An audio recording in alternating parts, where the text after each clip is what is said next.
ಮತ್ತು ಯಾವತ್ತೂ ಅಷ್ಟೇ ಶಿವನಿಗೆ ಪೂಜೆ ಮಾಡಬೇಕಾದ್ರೆ ನೇರವಾಗಿ ಶಿವನಿಗೆ ಪೂಜೆ ಮಾಡುವ ಹಾಗಿಲ್ಲ. ಫಸ್ಟು ನಂದಿಗೆ ಸ್ನಾನವನ್ನು ಮಾಡಿಸಿ ಆಮೇಲೆ ಶಿವನಿಗೆ ಅಭಿಷೇಕ ಮಾಡಬೇಕು.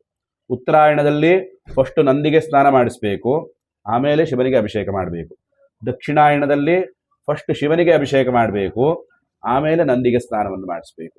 ಹಾಗೆ ಮಂತ್ರಗಳನ್ನು ಹೇಳಬೇಕಾದ್ರೆ, ರುದ್ರ ಹೇಳಬೇಕಾದ್ರೆ ಕೆಲವರು ನಮಃ ಸೋಮಾಯತ ರುದ್ರಾಯತ ನಮಸ್ತಾಮ್ರಾಯತ ಋಣಾಯತ ಅನ್ನುವಂಥ ಮಂತ್ರ ಬರಬೇಕಾದ್ರೆ ಗಂಟೆಗಳನ್ನು ನಾದ ಮಾಡ್ತಾ, ಜಾಗಟೆಗಳನ್ನು ಬಾರಿಸ್ತಾ, ಶಂಖಗಳನ್ನು ಊದುತ್ತಾ ನೀರನ್ನು ಅಭಿಷೇಕ ಮಾಡ್ತಾರೆ. ಏನು ಗಂಟೆ ಬಾರಿಸ್ತಾರೆ?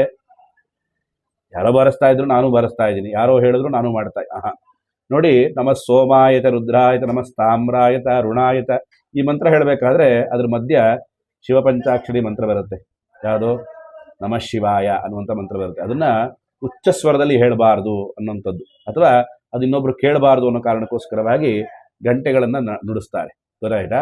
ಹಾಗಾಗಿ ನಾವು ಅಷ್ಟೇ ಯಾವುದೇ ಮಂತ್ರಗಳನ್ನು ಜಪ ಮಾಡಬೇಕಾದ್ರೆ ಓಂ ನಮಃ ಶಿವಾಯ, ಓಂ ನಮೋ ನಾರಾಯಣಾಯ ಅಥವಾ ಯಾವುದೇ ಒಂದು ಮೂಲ ಮಂತ್ರ ಅಥವಾ ಬೀಜಾಕ್ಷರಿ ಮಂತ್ರವನ್ನ 100 ಜನಕ್ಕೆ ಕೇಳುವಂಗೆ ಹೇಳಬಾರ್ದು, ಮನಸ್ಸಿನಲ್ಲಿ ಹೇಳಬೇಕು. ಗೊತ್ತಾಯ್ತಾ? ಅದು ಶಿವನಿಗೆ ಮುಟ್ಟುತ್ತೆ. ಮತ್ತು ಈ ಶಿವರಾತ್ರಿ ದಿನ ವಿಶೇಷವಾಗಿ ಕೆಲವರಿಗೆಲ್ಲ ಪಾಪ ಸೋಮವಾರ ಕೆಲಸಗಳಿಗೆ ಹೋಗ್ಬೇಕಾಗಿರುತ್ತೆ, ಜಾಗರಣೆ ಮಾಡೋಕ್ಕಾಗೋದಿಲ್ಲ. ಅಂಥವ್ರು ಏನು ಮಾಡ್ಬೋದು ಅಂದರೆ, ಸಾಧ್ಯವಾದಷ್ಟು ಶಿವನ ದೇವಸ್ಥಾನಕ್ಕೆ ಹೋಗಿ ಅಭಿಷೇಕಗಳಲ್ಲಿ ಪಾಲ್ಗೊಂಡು, ಆಯ್ತು, ನಮ್ಮ ಕೈಲಾದಂಥ ಬಿಲ್ವಪತ್ರೆಯನ್ನು, ಹಾಲನ್ನು, ಕಬ್ಬಿನ ಹಾಲನ್ನು ಅಥವಾ ಏನಾದರೂ ಸಮರ್ಪಣೆ ಮಾಡಬೇಕು.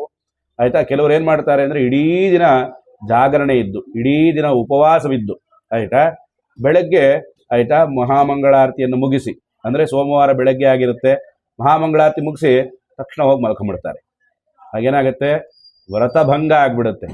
ನೋಡಿ, ನಾವು ಭಾನುವಾರ ಬೆಳಗ್ಗೆಯಿಂದ ಹಿಡಿದು ಸೋಮವಾರ ರಾತ್ರಿ ತನಕ ಮಲಗುವಾಗಿಲ್ಲ. ಶಿವರಾತ್ರಿ ಜಾಗರಣೆ ಅಂದರೆ ಬರೀ ಭಾನುವಾರ ಫುಲ್ಲು ಇದ್ದು ಬೆಳಗ್ಗೆ ತನಕ ಇದ್ದು ಆಮೇಲೆ ಉಪಹಾರಗಳನ್ನು ಮಾಡಿ ಮಲ್ಕೊಂಡ್ಬಿಟ್ರೆ ವ್ರತ ಮಾಡಿದ್ದೆಲ್ಲ ಆಯಿತಾ ನೀರಿನಲ್ಲಿ ಹೋಮ ಮಾಡ್ದಂಗೆ ಆಗಿಬಿಡುತ್ತೆ.